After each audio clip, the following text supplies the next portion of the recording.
Public Investment Corporation, the PIC, has reported that the total assets under management grew by 3.6% or by 95 billion rand to almost 2.7 trillion rand.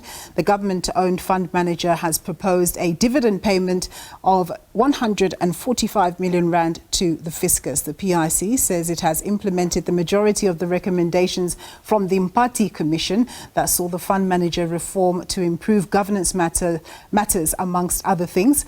The Auditor General issued an unqualified opinion with findings where the AGSA raised concerns of instances of irregular, fruitless and wasteful expenditure.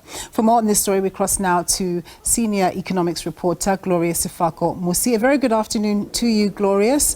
Of course, you've given us an outline of what the results are. Not too shabby. Tell us more. Thanks, Nompu, and good afternoon to our viewers.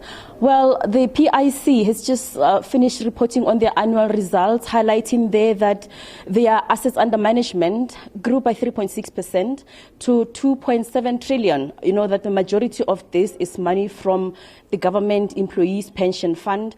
They do say that the year under review has been challenging. We know that businesses here locally faced challenges such as the structural constraints that we've seen. We've seen also issues such as the grey listing of South Africa by the Financial Action Task Force that would obviously impact operations for businesses like the PIC. But for more on this, I'm joined here by the CEO of the PIC, Mr. Abel Sithole, who's going to tell us more about this. Good afternoon, sir. Thank you so much for joining us. Just to start, highlights of the year under review from your perspective. I think that, as you've indicated, the fact that we're able to grow assets under management under a very difficult economic environment, I think is really what we are happy about. And the way one looks at that is that you're looking at the market. If you look at the listed environment where the JSE's performance over the same period was 1.5%, and we were able to, from a composite perspective, grow the assets in totality to about 3%. I think that's quite significant. And when you talk about one of our key clients, the GPF, it's also important to know that happened in an environment where over 117 billion was withdrawn to pay benefits. So you're not only getting the return, the 70 billion in excess in terms of growth, but you've also paid on the other side over 117 billion, which means in totality you're probably looking at a growth of more than 200 billion in totality. That's significant. And the issue of the grey listing, how has that impacted your operations? It has impacted on a number of levels. First, us as an asset manager, we now seen very differently from a regulation point of view and what our impact will be. So currently we are seen as a significant institution, and that limits how the extent to which we can actually invest in certain financial institutions, especially banks. The key concern there being the systemic impact that we could have if we were to act in a particular manner in the investments that we make. That's one. And then, of course, the other one is more direct.